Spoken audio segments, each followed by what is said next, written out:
orar a Deus. Senhor Deus, Pai, em nome do Senhor Jesus, eu quero, ó Pai, agradecer pela vida do meu irmão, Senhor.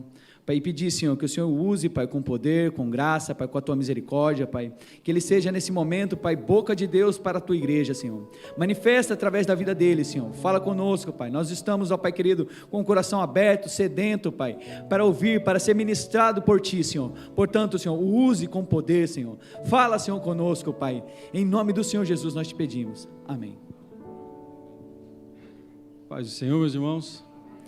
Abram comigo a sua Bíblia no Evangelho de Lucas, o capítulo número 13. O Senhor veio para desfazer as obras de Satanás. Isso é poderoso. Lucas 13, versículo número 10. A cura de uma mulher paralítica. Todos aí? Então vamos. E ensinava no sábado, numa das sinagogas. E eis que estava ali uma mulher que tinha um espírito de enfermidade, havia já 18 anos, e andava curvada e não podia de modo algum endireitar-se. E vendo a Jesus, chamou-a a si e disse-lhe: Mulher, estás livre da tua enfermidade. E impôs as mãos sobre ela, e logo se endireitou e glorificava a Deus. E tomando a palavra o príncipe da sinagoga, indignado porque Jesus curava no sábado, disse à multidão: 6 dias há em que é mister trabalhar. Nestes, pois, vinde para serdes curados, e não no dia de sábado.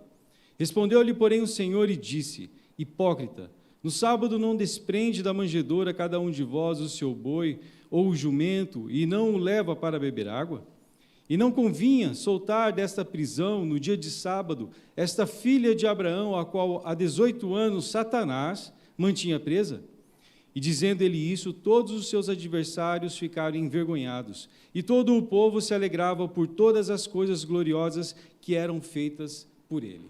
Amém? Pode se sentar. Uma mulher paralítica. Uma mulher que tinha um problema, ela andava encurvada, ela andava prostrada. Uma mulher que não conseguia, ela não tinha capacidade de olhar nos olhos de uma pessoa. Ela não tinha capacidade de conseguir olhar a face de uma pessoa. Por quê? Porque ela andava prostrada. E é claro que a gente sabe que nem toda enfermidade é causada por um espírito maligno. Nem toda enfermidade que acontece, isso é uma operação demoníaca. É uma operação de Satanás. Nós sabemos que nós vivemos nessa terra e, infelizmente, esse mundo que nós vivemos é um mundo que é marcado pelo pecado. E mesmo nós sendo crentes, mesmo nós sendo aceitados ao Senhor Jesus, nós continuamos aqui. Então, nós sofremos todas as intempéries externas no nosso corpo, no nosso físico. Não é verdade? Por exemplo, eu não nasci com cabelo branco e nem com barba branca. Mas o tempo fez com que os meus pelos, o meu cabelo ficasse branco. Eu já não tenho mais o mesmo vigor do que eu tinha há 10 anos atrás. E tudo bem com isso. Afinal de contas, para o homem foi ordenado nascer e uma vez morrer. Mas, quando Jesus ele olha para essa mulher, ele estava numa sinagoga, era um dia de sábado. Sábado era um dia bastante especial para um judeu. Sábado era o dia em que Deus, na sua lei, havia determinado como dia de descanso, quando Deus foi lá e se sentou diante de toda a sua criação. Bom, Deus não estava cansado, Deus não precisava desse momento, mas Deus ele fez isso para o homem. Ele se sentou diante da sua criação e viu que tudo aquilo era bom. E ele ordenou que todos nós, uma vez por semana, nos dedicássemos à mesma coisa. E Jesus estava ali nesse dia de sábado, era um dia quando eles não podiam fazer nada, não podiam trabalhar, eles não podiam fazer nenhum tipo de esforço, vamos dizer assim. E Jesus, ele olha para aquela mulher, enquanto ele ensinava, ele olha para aquela mulher corcunda, para aquela mulher prostrada, e ele vê naquela mulher que aquela enfermidade não era, por exemplo, como aquele cego de nascença, né? Houve aquele cego de nascença, quando os seus discípulos viram, perguntaram: vem cá, ele nasceu cego, mas quem foi que pecou? Seus pais ou ele pecou para que nascesse cego? E Jesus fala: não, ninguém pecou, né? Mas isso aconteceu para que as obras de Deus acontecessem na vida dele, para que o nome do Senhor fosse glorificado através da vida dele. Mas naquele caso, Jesus olhou e viu que aquela mulher ela estava enferma por um espírito de enfermidade. Está dizendo aqui, espírito de enfermidade. Logo lá no versículo 16, Jesus fala assim que é uma mulher que há 18 anos estava aprisionada por Satanás. Então Jesus ele demonstra que aquela enfermidade dela era resultado disso, era resultado de um espírito maligno. Bom, nós vivemos também num mundo caído, como eu acabei de dizer. E nós sabemos que, da mesma forma como Satanás oprimia naquela época, ele continua oprimindo hoje. Da mesma forma como Satanás colocou uma opressão sobre aquela mulher, Satanás ele continua fazendo a mesma coisa hoje. Ele continua fazendo a mesma coisa, com que o homem, o ser humano, caminhe separado de Deus, aprisionado nos seus pecados, sem a alegria de poder contemplar a beleza do seu Criador. Satanás, ele continua fazendo a mesma coisa, ele continua separando as pessoas, ele continua separando as pessoas da presença de Deus, através de suas prisões, induzindo o homem ao pecado. Mas Jesus, ele olha para aquela mulher, e Jesus se compadece daquela mulher. Jesus, ele olha para aquela enfermidade, mas uma coisa antes, o plano original de Deus nunca foi que o homem ficasse enfermo, tá? Embora eu disse anteriormente que existem enfermidades que são operações demoníacas, doença nunca foi plano de Deus. Quando Deus criou o homem, ele não criou o homem para ficar doente. Mas só que a enfermidade, por ocasião do pecado, tendo visto a brecha que o pecado causou na vida do homem, ela se instala. Então é claro, enfermidade não é uma coisa boa. E se você está doente, você sabe disso, que isso não é uma coisa boa. Então Jesus, ele olha para aquela mulher e ele fala assim para ela, vem cá. E é maravilhoso quando o Senhor nos chama. É maravilhoso quando nós ouvimos a voz do Senhor, seja no momento como o irmão falou, que chegou aqui tão desanimado, com certeza o Senhor falou o coração dele. Seja você, quando você estava na tua casa e de repente falou assim, não, eu não vou na igreja, não tenho tanta coisa para fazer hoje, mas você ouviu, alguma coisa te trouxe aqui. Talvez foi o convite de um amigo, talvez foi a insistência do seu parente, talvez foi a insistência de alguém dentro da sua casa, mas na verdade era o Senhor te chamando. E o Senhor chama essa mulher, e essa mulher atende à voz do Senhor, porque ele fala assim para ela, Lucas nos diz assim, e chamando a si, disse-lhe, mulher, estás livre da tua enfermidade. Jesus naquele momento, ele libera aquela mulher, naquele momento ele livra aquela mulher, e o curioso é que aquela mulher, ela não pediu para ser curada, ela não chegou para Jesus, mas Jesus vendo, tamanho o amor, tamanho a misericórdia, tamanho a compaixão do Senhor. A gente precisa lembrar que o Senhor Jesus é a palavra ativa que estava junto com o Senhor no dia da criação. Nós precisamos nos lembrar que o Senhor é aquele que estava ali. A Bíblia fala que tudo foi criado por Ele e que nada sem Ele foi criado. Porque a mão do Senhor, a palavra, o verbo vivo estava ali, criando, trazendo à existência todas as coisas, trazendo à existência eu e trazendo à existência você. E então Jesus vai lá e livra aquela mulher. Da mesma forma hoje, se você ouvir a voz do Senhor e você atender o chamado dEle, Ele tem o poder para te libertar. Da mesma forma que se você ouvir esse chamado e você atender esse chamado, Ele tem o poder para mudar, seja qual for a circunstância da tua vida. E se Ele não mudar a circunstância da tua vida, com certeza Ele vai trabalhar e mudar o seu coração, para que você passe a encarar todas essas coisas de uma forma diferente. Mas só que é claro que todas essas coisas não acontecem assim de uma forma tão fácil, e eu vou explicar por que é tão fácil. Porque quando aquela mulher foi curada, o príncipe da sinagoga, o príncipe era o principal, era a pessoa que cuidava de todos os aspectos do culto dentro de uma sinagoga, os elementos do culto, a liturgia, como as coisas aconteciam, era ele quem avaliava como que a palavra era pregada, se aquilo realmente havia sido pregado de forma correta. E aqui fala assim que ele ficou indignado porque Jesus havia curado aquela mulher num sábado. Então ele disse, 6 dias há em que é mister trabalhar. Nestes, pois, vinde para seres curados, e não no dia de sábado. Bom, talvez a gente pudesse pensar assim, não, mas esse homem ele está sendo simplesmente zeloso, ele é responsável por aquilo, ele precisa de cuidar de todas aquelas coisas. Mas a Bíblia fala assim que não, que ele se indignou. Ele se sentiu como que se a sua dignidade já tivesse sido ferida. Ou seja, aquele homem só falou aquilo porque ele se sentiu ultrajado, porque Jesus havia ferido o seu orgulho. A gente sabe que o orgulho não é uma coisa de Deus, o orgulho não é uma... Não, Jesus, ele é o servo, ele veio para servir, ele mesmo disse isso. Ele é humilde, ele é o Cordeiro de Deus, idôneo e compassivo, que leva o nosso pecado. Agora o orgulho não. O orgulho tem raiz no pecado. O orgulho tem raiz na maldade. O orgulho tem raiz em Satanás. Então a gente pode entender que aquele homem ele se levantou não como zelo pelas coisas de Deus, mas simplesmente como zelo pelo seu próprio orgulho. Da mesma forma hoje. Hoje nós vemos um mundo onde realmente tudo faz resistência, tudo luta e tudo faz força contra Deus. Basta você ver o que é cultivado hoje. As músicas, os filmes, as ideias, os ensinamentos. Todas essas coisas nos demonstram que existe um esforço nesse mundo para acabar com Deus.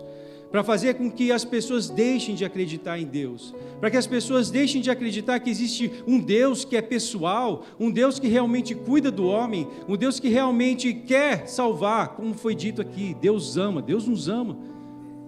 O Deus que quer realmente resgatar para si novamente essa humanidade. Existe hoje de todas as formas, irmão, eu não preciso aqui ficar falando de pormenores das coisas, todo mundo sabe. Todo mundo sabe que esse mundo ele faz resistência, da mesma forma como esse príncipe fez com aquela mulher. Mas aí Jesus chega para ele e diz o que realmente estava no coração dele.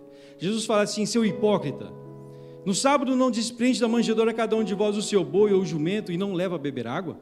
Ou seja, ninguém pode fazer trabalho nenhum, foi o que você acabou de dizer, não é verdade? Mas você no sábado, que é o dia sagrado, que você está dizendo que não deve ser feito nada, no sábado você vai lá, tira o seu boi, tira o seu jumento e vai dar água para ele, não vai? Você vai lá e alimenta ele, não alimenta? Aí Jesus chega, e é claro, né, os caras ficaram quietos, por quê? Porque o que Jesus estava falando era verdade.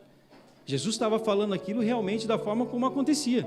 Então eles olham, então Jesus ele chega e fala assim: e não convinha soltar desta prisão no dia de sábado esta filha de Abraão?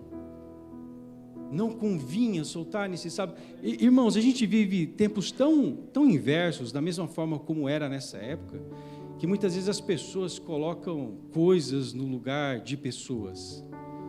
Que muitas vezes vivemos um mundo tão inverso, uma coisa tão diluída, que as pessoas estão chamando aquilo que é certo de errado e aquilo que é errado de certo. Vivemos num mundo onde realmente as prioridades têm trocado de lugar, em que nós vemos tanta barbaridade. Basta você olhar os noticiários, basta você olhar à sua volta, que a gente vai ver que tanta coisa que deveria ser da forma correta, sabe? O pai cuidando dos filhos, os filhos honrando os pais, né? Tanta coisa que deveria ser as pessoas agindo com honestidade, as pessoas tratando o seu semelhante com amor, como Jesus Cristo disse, que nós devemos amar o nosso próximo como a nós mesmos, fazer para as pessoas aquilo que nós gostaríamos que fizessem para nós mesmos. Mas não, a gente vive num mundo onde as pessoas só querem sugar umas a outras, só querem consumir umas a outras, só querem experimentar e depois descartar como se fosse qualquer tipo de objeto, qualquer tipo de coisa.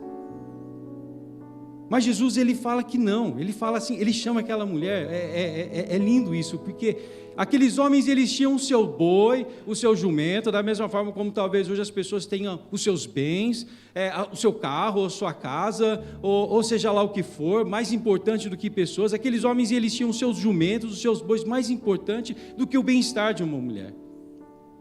Mas Jesus demonstra que não, Jesus fala que não. Bom, se você se preocupa com o seu boi, eu não me preocuparia com uma filha de Abraão, eu não me preocuparia com alguém a qual eu estava ali quando tudo foi criado.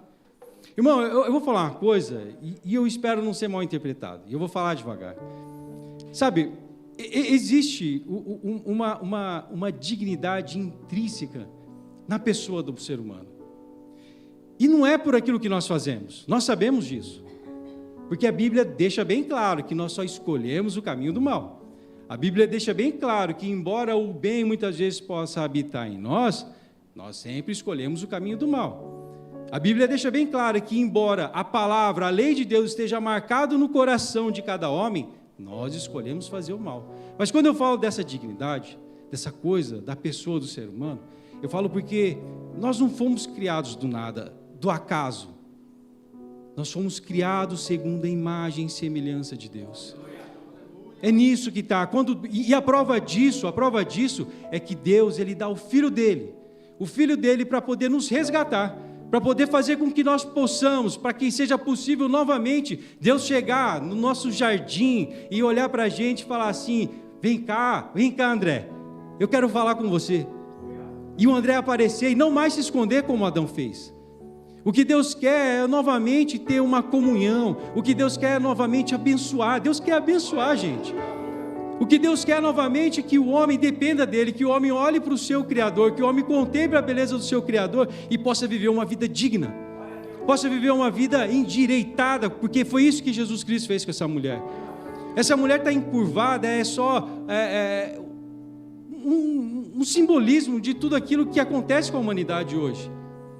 O que o Senhor quer é que nós andemos de cabeça erguida, sem orgulho, tá? Por favor, sem orgulho, mas de cabeça erguida. O que o Senhor quer é restaurar a nossa dignidade, não a dignidade das nossas obras, aquilo que nós somos capazes de fazer, mas a dignidade que havia lá no jardim, da gente poder conversar com o nosso Pai, o nosso Pai falar conosco. Foi isso que Jesus conquistou por todos nós na cruz do Calvário. Aí Jesus, ele deixa claro, ele fala para aquele homem, há 18 anos, gente, 18 anos, tem gente aqui que nem completou 18 anos ainda, e já acha que viveu um monte, já acha que viveu um bocado. Agora, imagina você passar 18 anos com dor, 18 anos sendo humilhado, 18 anos somente olhando para baixo, 18 anos somente sofrendo. Mas Jesus ele olha para tudo aquilo, da mesma forma como ele olha para você hoje. Da mesma forma como e quando ele olha, ele não está olhando simplesmente a sua expressão, para onde você está olhando, ele está olhando para dentro do seu coração. E ele sabe realmente do que cada um de nós precisamos, ele sabe, gente, ele sabe. Então você pode perguntar para mim, tudo bem, Hira, essa palavra sobre espírito de enfermidade, sobre Satanás oprimindo, eu acho que não tem nada disso. Tudo bem, meu irmão, se você não tem nada disso, glória a Deus por isso, eu fico muito feliz. Mas só que se você, diante dessa palavra, ouviu o Senhor te chamando, ouviu a voz do Senhor falando ao seu coração, porque é o Espírito Santo quem convence, não são minhas palavras, não é a nossa eloquência, não é tudo isso aqui, é o Espírito Santo quem convence. Se você ouviu, se você percebeu, se você sentiu isso no seu coração, o Senhor te chamando, eu vou falar para você uma coisa, corre para os braços dele, atenda esse chamado. Nem que seja depois que acabar o culto, você vem aqui, peça para o pastor ou para algum dos presbíteros orar por você. Mas se você ouviu essa voz, se o teu coração queima, como os discípulos de Emaús, é maravilhoso, porque quando o Senhor fala conosco, o nosso coração queima, gente. Quando o Senhor fala conosco, quando a palavra de Deus é pregada, é anunciada, e a gente sente aquilo queimar no nosso coração, é como os discípulos de Emaús. Acaso não queimava o nosso coração enquanto aquele homem pregava? E quando eles foram ver a Jesus Cristo, eles correram de volta para Jerusalém, nem dormiram, saíram correndo à noite mesmo. À noite eles largaram tudo, comida, e foram para lá se juntar aos seus irmãos que estavam ali em Jerusalém. Da mesma forma, irmão, se hoje nessa noite você ouve a voz do Senhor falando no teu coração, corra para os braços dele. Ele te espera de braços abertos. Ele te ama, ele te ama. E tudo aquilo que ele fez naquela cruz prova isso, é o desejo dele em trazer novamente a sua criação para perto de si, para trazer a sua criação para uma verdadeira íntima comunhão com ele. Eu louvo o nome do Senhor Jesus, que Deus nos abençoe.